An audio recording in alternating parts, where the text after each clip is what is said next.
Hello everyone. We go to the day 30, and the day 30 we learn more about the formulations. And today we will learn about the requirements. The technical tools must be mastered by all nutritionists in order to introduce the best feed to the animal for optimum production. Right formulator can ensure availability of essential nutrients to the animals. Formulations must take into account the right balance between nutrients. Once energy requirement is met, animal stops eating. When energy is too low, animal eating more to compensate for the low energy. If energy is too high, the farmer spends more on other ingredients to have a balanced calories protein rations is used. Ingredients used in feed formulation can be classified as protein source, including amino acids. Energy source is carbohydrate. Lipid source, also essential fatty acids. Vitamin supplements or premix. Mineral supplement premix. Growth hormone enhancers. Ingredients improving palatability. Ingredients improving preservation or storage. Nào, bây giờ chúng ta sẽ đến tiếng Việt nhé.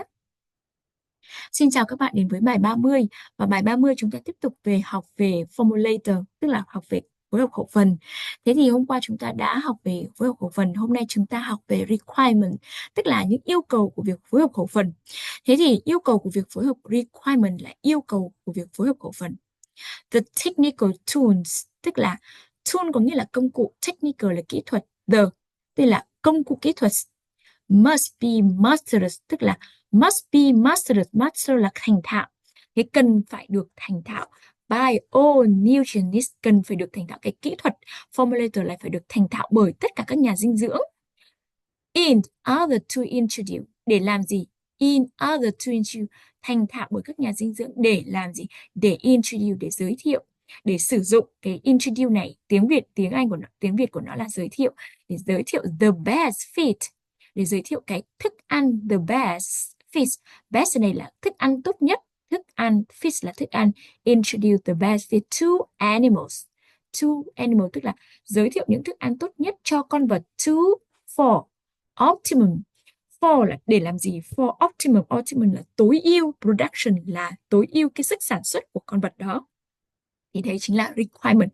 Tức là cái công cụ formulator này cần phải được thành thạo bởi tất cả các dinh dưỡng. In order to introduce, để sử dụng các thức ăn tốt nhất, đảm bảo cho con vật. To animal, để cho con vật. For optimum production, để cho con vật có thể phát huy tối đa cái sức sản xuất của nó. Thì đấy chính là yêu cầu thứ nhất. Yêu cầu thứ hai là right formulator. Formulation ở đây là công thức. Right là đúng, công thức đúng, công thức thức ăn đúng. Can ensure, can là có thể, ensure là đảm bảo, có thể đảm bảo availability of essential nutrients. Ensure availability tức là đảm bảo availability thì có thể là đủ này, có thể là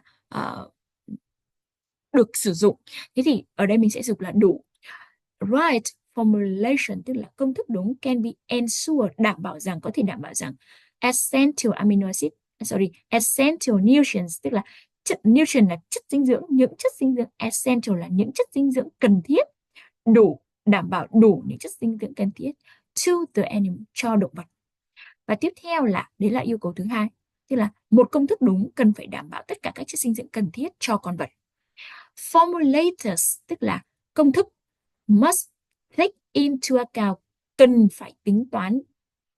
Take into account là phải tính toán, phải chú ý và phải đảm bảo. Thì take into account này nó có nghĩa như vậy.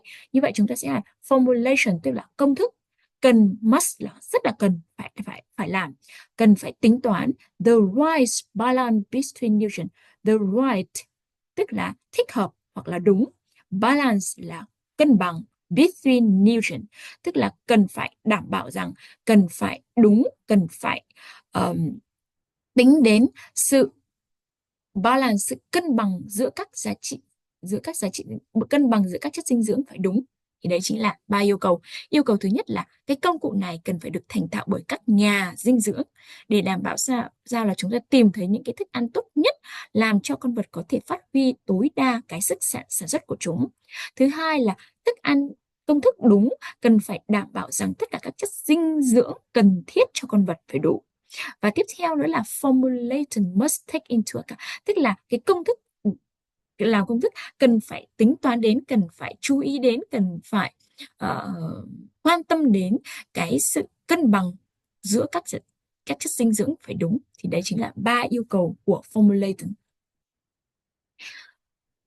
Once energy required is met, tức là once ở đây có nghĩa là khi, energy là năng lượng, requirement là nhu cầu, is met tức là đạt yêu cầu. Thế thì khi mà giá trị dinh dưỡng, khi mà requirement tức là yêu cầu của năng lượng đạt yêu cầu, is met tức là đạt yêu cầu, thì animal stop eating, thì animal sẽ không ăn nữa. Tức là đầu tiên con vật ăn sẽ cho năng lượng, đầu tiên là giải quyết vấn đề năng lượng. Nếu như năng lượng đủ, năng lượng đạt yêu cầu của nó thì nó sẽ không ăn nữa. Thì đây chính là đầu tiên chúng ta phải nhớ là như vậy. Như vậy là khi mà energy requirement is met, animal stop eating. Chúng ta cũng thế, khi mà chúng ta ăn đủ no, chúng ta đủ năng lượng, chúng ta cũng không ăn nữa. Thứ hai là when energy is too low. When là khi, once cũng là khi, energy là năng lượng, is too low. Is là too là quá thấp, low là thấp. Thế thì khi mà energy quá thấp, animals eat more to compensate for the low energy. Con vật sẽ ăn nhiều hơn để làm gì? Để bù lại cái lượng energy thấp. Compensate có nghĩa là bù the low energy, để bù lại cái lượng energy chưa đủ yêu cầu thì con vật sẽ ăn nhiều. If energy is too high, nếu if energy là năng lượng, is too high, nếu năng lượng quá cao, the farmer spend more on other ingredients.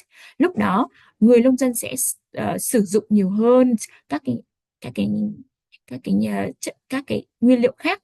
Spend tức là sử dụng, more là nhiều hơn, on others, other là khác, ingredients là các nguyên liệu khác. Ví dụ khi mà chúng ta energy too high thì chúng ta phải sử dụng cái gì để nó cân bằng. Ví dụ như là sử dụng nhiều ăn protein hơn thì để nó giảm cái năng lượng đi. Thế hoặc là spends more on another ingredients. Tiếp theo là to have a balance. Làm sao để đủ, để có một công thức cân bằng. To have a balance, để có thể, to have là để có, a balance để có một cái cân bằng. Balance là calorie protein ration is used. Tức là năng lượng và protein, calorie đây là được tượng trưng cho energy, tượng trưng cho năng lượng, protein là protein, ration tức là tỷ lệ giữa năng lượng protein is used, tức là để có một công thức cân bằng thì chúng ta cần phải sử dụng cái tỷ lệ giữa calorie energy, tức là sử dụng tỷ lệ giữa năng lượng và protein được sử dụng. Tiếp theo là ingredients used in feed formulation can be classified as. Ingredients là các nguyên liệu used được sử dụng in feed formulation. Feed formulation là tạo ra một công thức thức ăn. Can có thể be classified, be classified, classify có nghĩa là được phân loại thành as, thành các nhóm sau. Thứ nhất là protein source, tức là các cái thức ăn có nguồn gốc protein, including amino acid tức là bao gồm, including là bao gồm, amino acid tức là các acid amin.